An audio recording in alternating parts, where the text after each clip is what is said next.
वहीं इन दिनों पश्चिम बंगाल के सिलीगुड़ी दौरे पर केंद्रीय मंत्री नितिन गडकरी के हैं, जहां उन्होंने मीडिया से बात करते हुए कहा कि 1800 करोड़ रुपए की लागत से 14 किलोमीटर की 4 लेन का केरो नेशनल ब्रिज बनाने को मंजूरी दी है।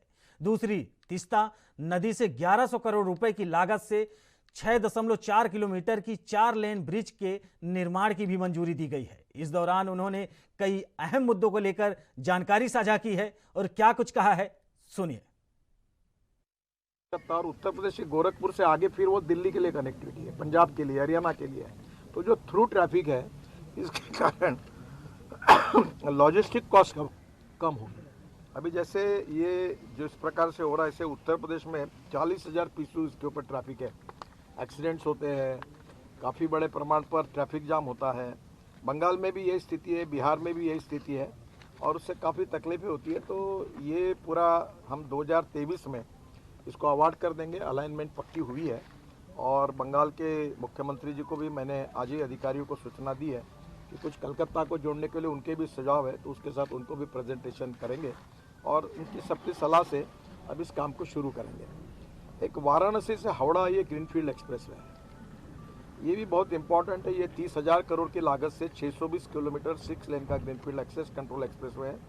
ये वाराणसी से हावड़ा कलकत्ता का सफ़र जो 12 घंटे का है वो 6 घंटे में हो जाएगा। मेरे अंदाज से अभी जो मैंने कहा तो 5 घंटे में हो जाएगा।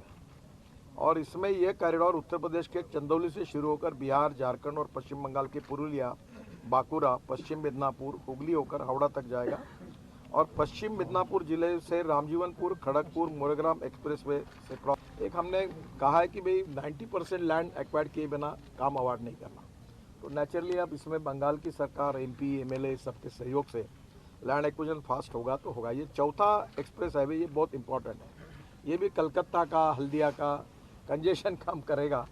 ये रक्सौल हल्दिया है, जो जितना कार्गो आता है यहाँ, क्योंकि मैं शिपिंग मंत्री था, तो नेपाल का पूरा कार्गो जो आता है वो हल्दी आता है और यहाँ से जाने में बहुत है। तो मैंने एक उसमें योजना बनाई थी कि गंडक नदी पर ये जो गंगा जलमार्ग बनाया वाराणसी टू हल्दिया 1620 किलोमीटर का, इसमें गंडक नदी को जोड़ दिया और वो काम करके कल्पना ये थी कि रोड के बजाय हल्दिया का डायरेक्ट नेपाल का कार्गो डायरेक्ट गंडक नदी से नेपाल की सीमा तक चला जाएगा, तो उससे कॉस्टिंग भी कम होगा।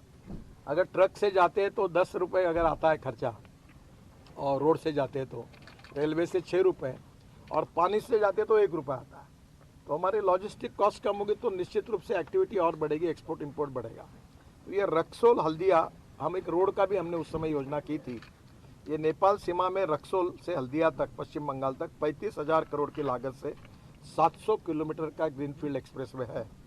ये बिहार, झारखंड से होकर पश्चिम बंगाल के आसनसोल, दुर्गापुर से होकर हल्दिया